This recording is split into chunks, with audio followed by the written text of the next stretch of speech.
Okay, you're going to put the brake pads on the back plate and all the hardware. Somehow I lost one of my powder coated clips, so I'm going to put that ugly one in.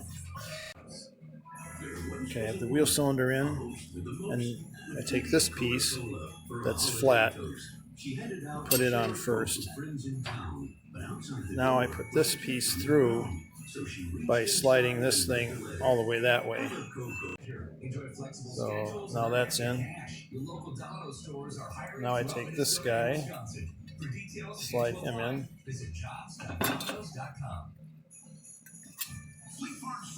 And then I'm going to put this guy underneath and tap him all the way under until the tangs here pop into these holes. Okay, that's in. Now I'll put the boot on.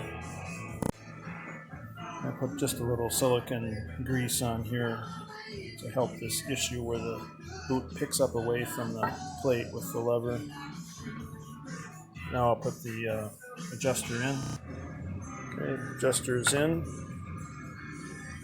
And I backed it all the way out so that these two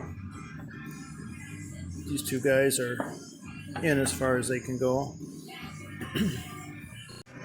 And I put this spring in first, and then lay it in here on the, it's hard to see, around this arm from the emergency brake cable. I'm reusing the pads. I just painted them black here just to clean them up a bit.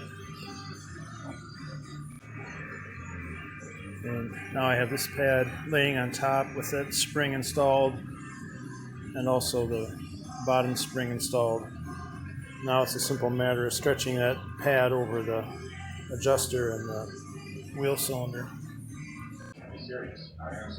Okay, so those are in. I don't have the pins in, so they're ready to spring out here. But you can make sure before you stretch the spring, you have the holes lined up for these pins. That tells you which way the second pad goes. This pad is obvious because the hole has to be around the arm.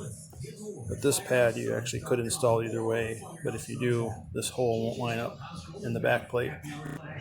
Okay, altogether, that took about less than 10 minutes. But unfortunately, this is too loose. I don't know if it's the clip spring is bad or if the pin might be too long, so I have to figure out how to fix that.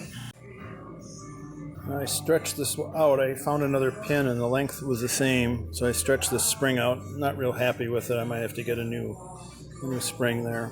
Here's the other side all done and installed. It's really nice. You can work on this off the car and then put it on, assuming you're willing to take the axle out, that is.